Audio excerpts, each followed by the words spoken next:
Hello friends, good morning everyone. तो आज हम डिस्कस करेंगे बी फार्म सेकंड सेमेस्टर की HAP सेकंड्स। तो आज का हमारा टॉपिक है इलेक्ट्रोफिजियोलॉजी। तो कल मैंने आपको पढ़ाया था न्यूक्लियर सेल्स पढ़ाई थी। ओके, तो आपने पूरा पढ़ा होगा ध्यान से। एंड नेक्स्ट टॉपिक हमारा है इलेक्ट्रोफिजियोलॉजी।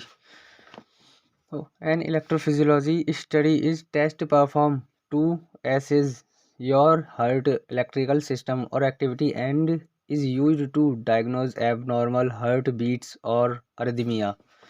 ये बेसिकली हार्ट बीट्स के लिए होता है और arrhythmia पर्पस के लिए होता है। Okay, the test is perform by inserting catheters and then via electrodes which measure electrical activity through blood vessels that enter the heart।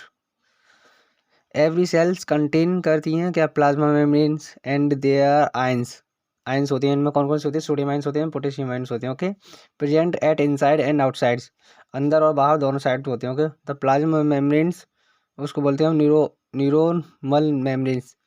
Sodium ions have high concentrations at outside the cells, so it is called extra cellular ion. जो outside होते हैं sodium ions होते हैं वो high concentrations के होते हैं, जिन्हें हम बोलते हैं एक्स्ट्रा सेलुलर आयन। अब potassium ions have high concentrations at inside, ये इनसाइड अंदर की तरफ होते हैं। देखिए यहाँ पे देख रहे हैं, ये सोडियम आयन है, ये बाहर है, ये potassium ions. So it is known as intracellular ions. इनको एक्स्ट्रा सेलुलर आयन बोलते हैं, ये intracellular. Okay, also some more ions and proteins are in insides the cells. कुछ आयंस एंड प्रोटीन जो होती हैं वो इनसाइड की सेल के इनसाइड होते हैं, सेल में अंदर में होती हैं। Okay, at resting states when nerve impulse is not transmitted from neurons, जब नर्व इम्पल्स जो है न्यूरॉन से ट्रांसमिटेड नहीं करती है। ओके, नर्व इम्पल्स को ट्रांसफर नहीं करती है, उसे बोलते हैं resting conditions. Sodium ions move inside the cells and potassium ions outside the cell because both flow करते हैं law of diffusions, high concentration से लोअर कंसनट्रेशन की तरफ जाते हैं। Okay, but neuronal membrane plasma membranes is not permeable for sodium ions, so it is doesn't move inside the cells. ये sodium ions जो होते हैं वो इनसाइड की तरफ नहीं जाते हैं, मूव नहीं कराते हैं। बट पोटेशियम आयन मूव कराते हैं outside the cells, so when potassium ion concentration is less inside the cells, cell के अंदर पोटेशियम आयन की कंसंट्रेशन वो होती है जो कम होती है, इसीलिए वो मूव कराते हैं। देन नेगेटिव चार्ज प्रोड्यूस कराते हैं ये at the inside plasma membranes. ये जो पोटेशियम आयन्स होती हैं वो क्या कराते हैं? नेगेटिव चार्ज पैदा करते हैं plasma membranes, and positive charge कराते हैं outside in the plasma membranes. So due to presence of charge at membranes it is polarised, ये पोलराइज्ड कंडीशन में होते हैं। Due to change in concentrations of ion at inside and outside, change in concentration की ion के change के दौरान जो अंदर और बाहर कंसंट्रेशन चेंज होती है, the cells is develop potential difference, जिसे हम बोलते हैं पोटेंशियल डिफरेंस उसे आया है। At resting state it is, जो रेस्टिंग कंडीशंस होती है उसकी कितनी होनी चाहिए? 17 मिली वोल्ट होना चाहिए। रेस्टिंग पोटेंशियल होता है normal. Sodium potassium pump manage करता है that difference and then back into its equal concentration. यहाँ पे हम पढ़ते हैं पोटेंशियल चार्ज क्या होता है, जो RMP में आता है। ठीक है, RMP रेस्टिंग मेम्ब्रेन पोटेंशियल भी बोलते हैं इसको, जो कितना होता है हमारा -70 मिली वोल्ट, इतना होना चाहिए। ओके, तो थ्रेशोल्ड पोटेंशियल देखते हैं यहाँ पे। Van any kind of stimuli, जब कोई एनी काइंड ऑफ स्टिमुलाई होता है, स्टिमुलस होता है लाइक प्रेशर, टेम्परेचर एक्सेट्रा, वो डिटेक्ट करता है बाय न्यूरॉन्स। और वैन न्यूरॉन ट्रांसमीटर सेंड करते हैं एनी स्टिमुलाइज टू न्यूरॉन्स को क्या करते हैं? एनी स्टिमुलाइज सेंड करते हैं वो। It change the RMP resting membrane potentials to less potential, it is called depolarisation. ये कौन सी कंडीशन होती है? डीपोलराइजेशन। कौन समझे कुछ? जब न्यूरोट्रांसमीटर सेंड करता है any stimuli to neurons any stimuli like pressure temperature, वो न्यूरॉन्स को ट्रांसफॉर्मेशंस करता है। इट चेंज द आरएमपी, जब आरएमपी में चेंज आएगा, -70 है यहाँ पे, कुछ भी हो सकता है, -90, 80, ओके, टू लेस पोटेंशियल्स, अगर लेस पोटेंशियल्स जा रहा है, लेस कम हो रहा है, इससे कम हो रहा है, इट इज कॉल्ड डिपोलराइजेशन, और इससे ज़्यादा बढ़ रहा है उसको बोलते हैं हम रिपोलराइजेशन। ओके, तो यहाँ पे देखिए, if stimulus change resting membrane potential -70 MV से और -55 MV आ रहा था, तो इसको बोलते हैं हम थ्रेशोल्ड पोटेंशियल्स। कौन सा बोलते हैं? Threshold potentials. ओके,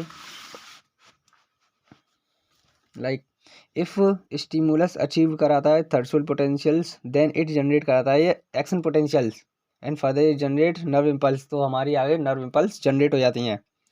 तो यहाँ पे हम देखते हैं एक्शन पोटेंशियल्स। फ्रेंड्स, वीडियो को लाइक एंड शेयर जरूर कीजिए, वीडियो अच्छी लगी तो, एंड अपने फ्रेंड्स को भी शेयर कीजिए। हम यहाँ पे देखते हैं action potential. When stimulus achieved at threshold potentials, जब थ्रेशोल्ड पोटेंशियल्स स्टिमुलस को अचीव करता है, तो इट ओपन होता है क्या? सोडियम चैनल्स ओपन होता है, सो सोडियम आयंस एंटर कराते हैं इनसाइड। जो सोडियम आयंस होते हैं, ये देखो यहाँ पे, ये सोडियम आयंस हैं, ये इनसाइड की तरफ अंदर क्या हो रहे हैं?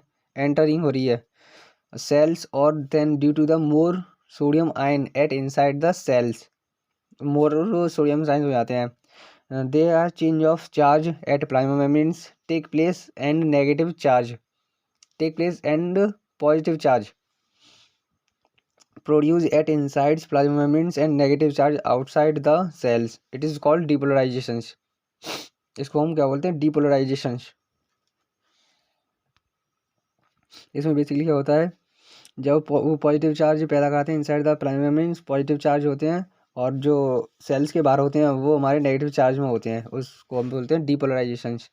Eight the same time potassium channel also open रहता है, and outflux of potassium ion take place, so potassium ion move कराता है outside the cells, outside the cell. Potassium ion sodium ion से अंदर एंट्रिंग कराते हैं, और जो पोटेशियम आयन इसमें है वो आउटसाइड की तरफ एंटर करते हैं, जाते बाहर निकलते हैं। ओके,